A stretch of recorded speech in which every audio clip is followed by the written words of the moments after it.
어린이집 유치원이 다 거기서 거기지라고 생각했다면 큰 오산입니다. 부실급식이 4개가 될 수도 있어요. 소중한 내 아이가 다닐 기간 선택할 때 꼭 체크해야 할 4가지 알려드릴게요. 마지막이 진짜 중요하니까 꼭 끝까지 봐주세요.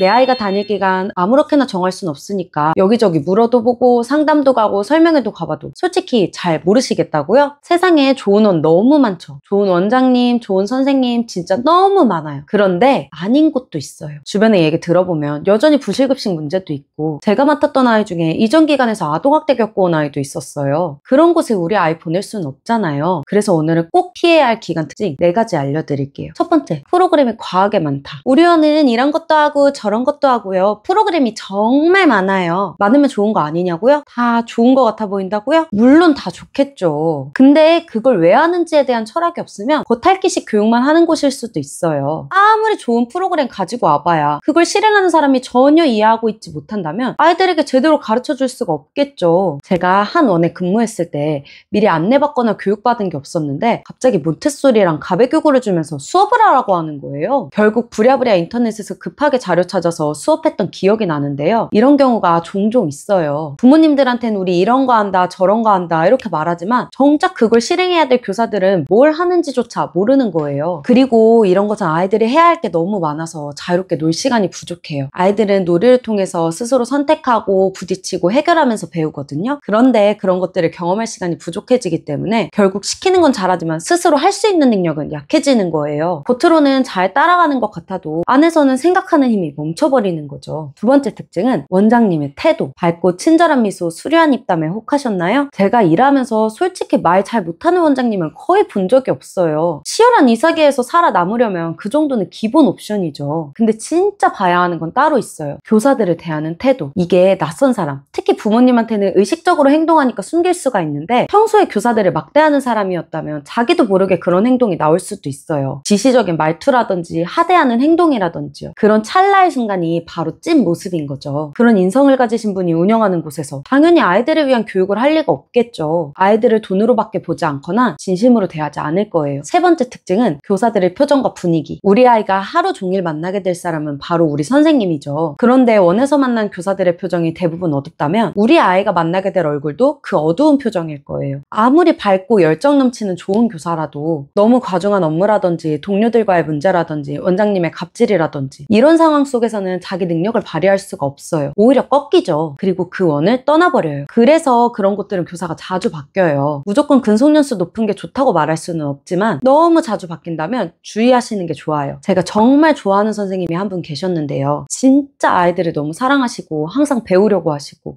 주변의 동료들까지 응원해주는 너무 밝고 좋은 분이었는데 오랜만에 만나니까 표정이 너무 어두워지신 거예요. 이유를 들어보니까 원장님과의 문제가 있으셨더라고요. 결국에는 좋은 선생님이 누구인지 우리가 찾을 수는 없겠지만 상대적으로 좋은 기관에는 좋은 선생님들이 남아있을 확률이 높게 되죠. 마지막 4번째 특징은 교실에 있는 교재교구. 원장님이 자랑하는 화려한 교재교구 말고 진짜 아이들이 교실에서 놀이하는 교재교구를 한번 살펴보세요. 겉에서도 볼 수 있는 시설과 달리 교실에서 놀이하는 교구들은 대부분 보여지지 않는 것들이 잖아요. 교재교구가 너무 낡았다, 너무 놀이할 게 없다 싶으면 아이들한테 투자 잘 안 하는 곳일 수도 있어요. 그런 곳에서 보이지 않는 먹을 거에 투자할까요? 실제로 제가 근무했던 원들만 돌이켜보더라도 아이들에게 투자를 잘하는 곳은 교재교구나 식단에서 차이가 났어요. 보여주기 위한 화려한 교구가 아니라 그 시기에 필요한 것이 적절히 제공되었는가를 보는 게 중요하고 한우를 썼는지 친환경을 썼는지보다 아이들이 먹고 싶은 만큼 충분한 양이 준비되었는지 안전하고 청결하게 잘 조리되고 있는지가 더 중요해요. 실제로 선생님들 얘기 들어보면 정말 말도 안 되는 곳 많아요. 반찬에도 생선이나 고기 양은 턱없이 부족하고 교사 간식은커녕 애들 간식도 딱 개수만큼 올라오는데 여분이 없어서 떨어뜨리기라도 하면 이반 저반 돌아다니면서 남는 거 없는지 물어보러 다닌다고 해요. 또 보일러도 잘 안 틀어줘서 교사가 가디건을 입고 있었는데 그런 걸 왜 입고 있냐고, 그런 부모님들이 춥다고 생각할 거 아니냐고 이러면서 화를 냈다는 거예요. 이런 데서 놀잇감에 투자할까요? 글쎄요. 실제로 놀잇감이나 재료 안 사줘서 교사들이 사비로 수업 수업하는 경우도 많고 물티슈나 비누 같은 것도 안 사줘서 교사들이 집에서 가져오기도 해요.